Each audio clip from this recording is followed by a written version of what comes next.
Welcome to CRC's Garage. I'm Chris. On this episode, we'll be rebuilding a set of Dodge or Plymouth A-body 9-inch front drum brakes. I think this is one of the first videos I tried to record, so I didn't have a good camera setup, so it's really stitched together. I want to do a video for Dodge and Plymouth A-body 10-inch drum brakes, and when I do that, I'll have a better camera setup so it's not as choppy. But I still think there's some useful information in the video, especially if you ever worked on drum brakes before.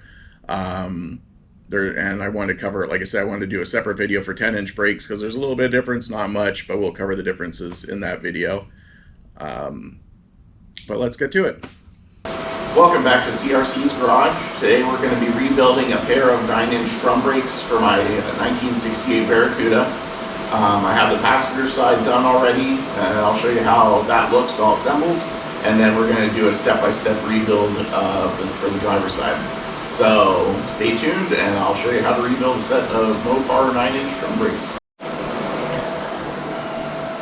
So that's what they're going to look like all assembled. It's hard to really see anything with the hub in place, but drum brakes are pretty simple. They're pretty straightforward, not hard to do. So let's grab the driver's side spindle and we'll start rebuilding. Alright, so the first thing I'm going to install is the wheel cylinder. If you can find them, there's supposed to be a little foam gasket that goes around these that you put on the wheel cylinder there before you put it onto the backing plate. I wasn't able to find it for the 9-inch. I found them for the 10-inch drum brakes, but not for the 9s, so it's not really needed, but it's just really an anti-rattle thing.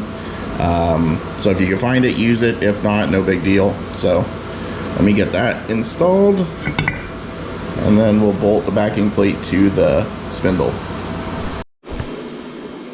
Factory service manual, it's going to be your best friend for tightening down bolts and stuff for your specific application. So get one of those and you can look up all the torque specs you need to tighten for tightening bolts and everything. So alright, wheel cylinders on. So next thing is the foam gasket. Again, this is just an anti-rattle thing. It's going to go in the spindle first. Put that in the spindle, and then the backing plate goes over that.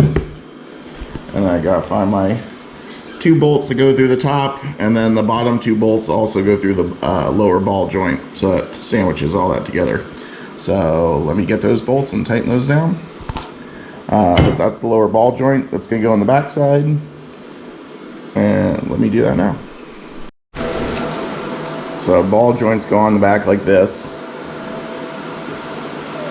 It's difficult trying to hold everything here, so bear with me. But they used, for the ball joints, they use these bolts with these rounded heads. I don't know why. If anyone knows, comment below. But let me get that on. Also, I like to put a little anti-seize on the threads. So it'll either make it a little bit easier for me to take apart if I ever have to, or make it easier for the next guy to work on it. So ball joints, I'm reusing a set of old ones. They were fine, they were tight. The boots were just shot. So I found a pair of, or I got these polyurethane ones, put those on. So those should be good for a while now. So yeah, let me get that bolted on.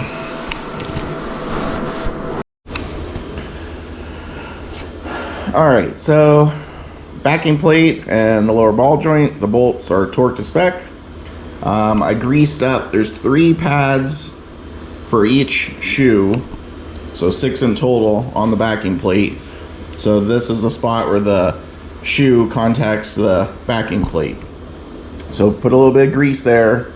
Your primary shoe is the smaller shoe, so you can see how there's less material compared to the other one up top there. So primary shoe goes to the front. In this instance, it's going to be on our left hand side, so that rides there. The back one goes on here. And now, it's hard to do it holding a camera and trying to do the drum brakes. But I'm going to put the nails in next that hold, they go through that hole there, through the hole in the shoe, and then you put you put a cap on top. So one of these goes on the nail like that, you push it through the back, up through the hole, and then you put another one of those silver caps on. You do that to both sides, so there's 2 of those. So let me get that done, and then we'll put the springs on. Yep, forgot the spring. So the nail goes through, then one of these little springs goes on top, and then you put another one of these caps on top. So let me do that to both the shoes. Alright, so the springs are on. They just sit like that. And you take the cable for the automatic adjuster, put that on the pin,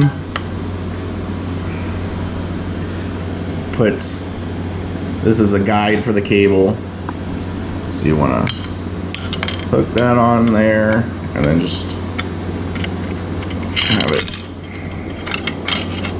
drape down and around. And when I have it on there correctly, the spring hooks in through the hole there and holds this together, and then the spring on this side will hold this end of the cable on there. So let me do that. Like I said, it's difficult trying to do it with one hand, so I gotta put the camera down and hook all this up. But I'll show you what it looks like when it's together. Alright, so this side you don't have to worry about the guide for the cable. It doesn't have one. It really helps if you have the correct tool to put this on and off. Then you can use a screwdriver, but if you have the correct tool, it's a lot easier. So now that that's on, we're going to grease up the automatic adjuster, put that in the middle, and put the spring on. So the automatic adjuster here, if I can find the part that rolled away, they're stamped. This one has an L on it, right? So with the factory service manual, the star adjuster wheel is stamped R right side and L left side. So that's where they go on the car. So L means goes on the left side, the driver's side. R goes on the passenger side, the right side. So I'm gonna put a little bit of that ceramic grease on the threads here, a little bit of grease on this. It just pivots inside the adjuster, and then we'll wedge that in and put the spring on. Alright, the automatic adjuster's in, greased up. So this spring goes in next. Just goes from, you hook it in like this, and then stretch it over to the other hole across from it.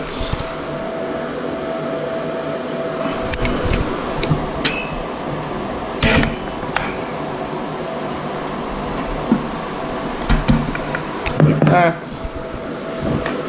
So that's on. So now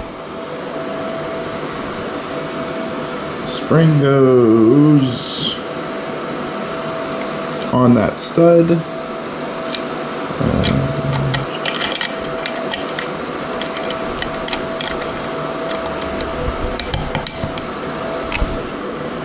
Spring goes on that stud like that. Then this hooks on from the bottom. So I'm gonna bend this part of the spring around on top of the arm here, and then the spring side of the cable here gets hooked onto the tab there. So let me do that. I can't do that with one hand. Alright, so it sits just like that. I hooked this one on first. That helped pull that up. and I use a pair of needle nose pliers to bend this spring around and hook it onto the tab. But now that keeps it from, it only allows it to rotate one way, the automatic adjuster. I can't turn it down. See, it locks if I can rotate it up. So as the automatic adjuster, as the brakes loosen up, they shift when you're going backwards. So they rock, and then that rocking motion is what moves the tab up to help to tighten the automatic adjuster. So you need to have them set up, or else eventually the drum brakes will loosen up and then you'll have to go in there and adjust them manually. So I think that's pretty much it for the brakes. Now I just gotta pack the bearings for the hub assembly. Get the bearings in there, put the seal on, drop that on the spindle, and then I could put the drum on and adjust the adjuster here till I get a slight amount of drag on the drum, and then when I install it on the car, I'll finish adjusting them on the car. That's the easiest thing to do instead of trying to fart around with it on the table here. But let me install the bearings and hub, and we'll get that on.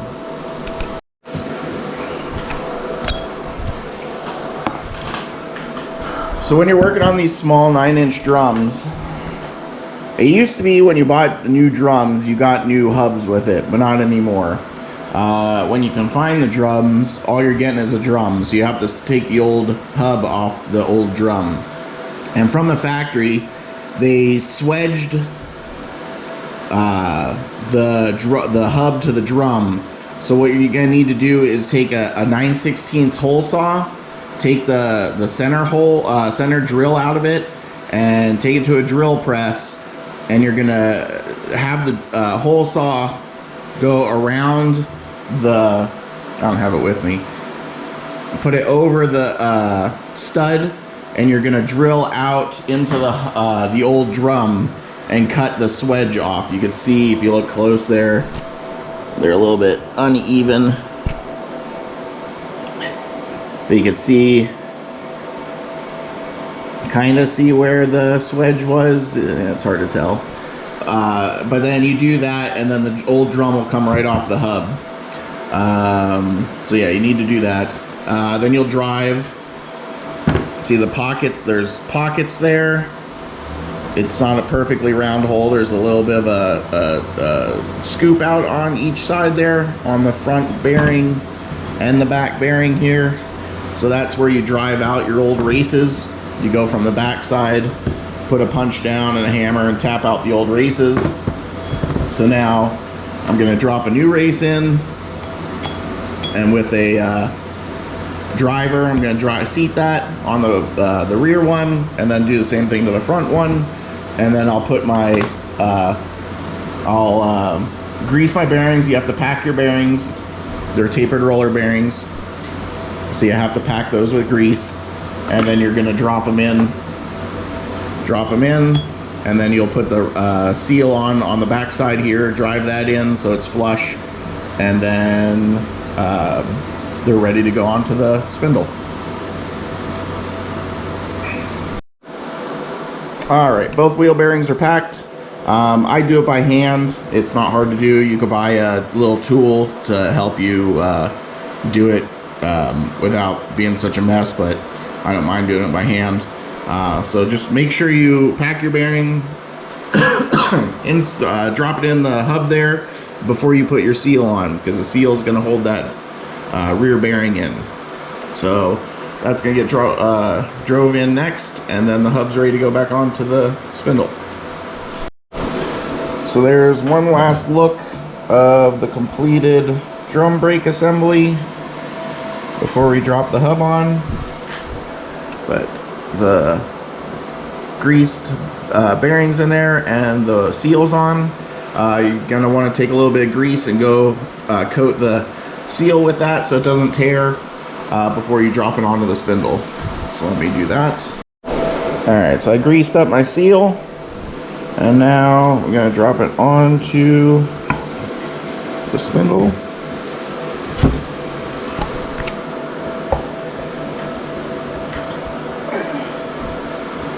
to go. Then we're gonna take the out. Well, I like to pack in a little extra grease inside the cavity there. That's just what I used to doing, so let me do that. I could bend it out of the way and try to get some in there, so let me do that next. Alright, so I'm going to drop the outer wheel bearing in next.